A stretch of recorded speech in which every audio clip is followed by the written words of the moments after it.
Have you ever explained something so simple, so obvious, that you couldn't believe the person in front of you still didn't get it? We spend our lives measuring intelligence through degrees, test scores, and vocabulary, but real cognitive ability rarely shows up on paper. It shows up in conversation, in behavior, in the small, invisible patterns most people never notice. Today, we're breaking down 7 undeniable signs of lower cognitive ability that most people completely ignore. The first sign is the complete inability to sit in uncertainty. A sharp mind can hold 2 opposing ideas at once and still function calmly. But a limited mind cannot tolerate that mental tension. Everything must be either totally right or totally wrong, a hero or a villain. Whenever you hear someone constantly using words like always, never, or everyone, you're watching a brain that's oversimplifying the world just to survive the complexity of it. The second sign is confidence that has no foundation. True intelligence comes packaged with self-doubt. Because the smarter you are, the more you realize how much you don't know. Psychological research, most famously from Cornell University, has shown that people who score lowest on logic and reasoning tests are often the ones who rate their own performance the highest. They simply don't have the cognitive tools to detect their own blind spots. The third sign is letting emotions override facts instead of the other way around. A sharp thinker updates their beliefs when new facts arrive. A limited thinker does the opposite.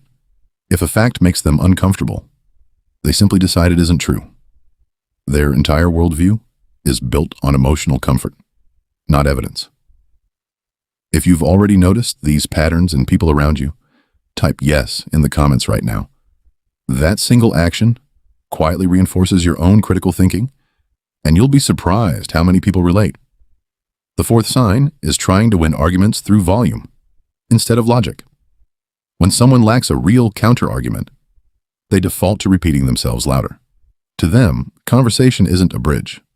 It's a battlefield where the loudest voice wins, even when it's wrong. The fifth sign is treating personal beliefs like permanent identity instead of updatable software. A flexible mind welcomes new information, even when it's uncomfortable. A rigid mind treats any contradiction as a personal attack and will invent excuses rather than admit they were wrong. The sixth sign is the inability to connect today's decisions to tomorrow's consequences. This is why the same problems keep repeating in someone's life. They can't trace the chaos back to the choice that caused it 3 weeks earlier. They confuse coincidence with causation every single time. The seventh and final sign is treating constructive criticism like a personal attack. Growth requires looking at your own flaws honestly, but when the ego is fragile, even gentle feedback feels like an assault. So instead of adjusting, they deflect, blame, or attack back. Understanding these 7 signs isn't about feeling superior to anyone. It's about protecting your energy and knowing when a conversation is actually worth having. As the old saying goes, the world's biggest problem is that fools are absolutely certain, while wise people are full of doubt. If this helped you understand people a little better, hit subscribe and let us know in the comments which trait you've noticed the most in your own life.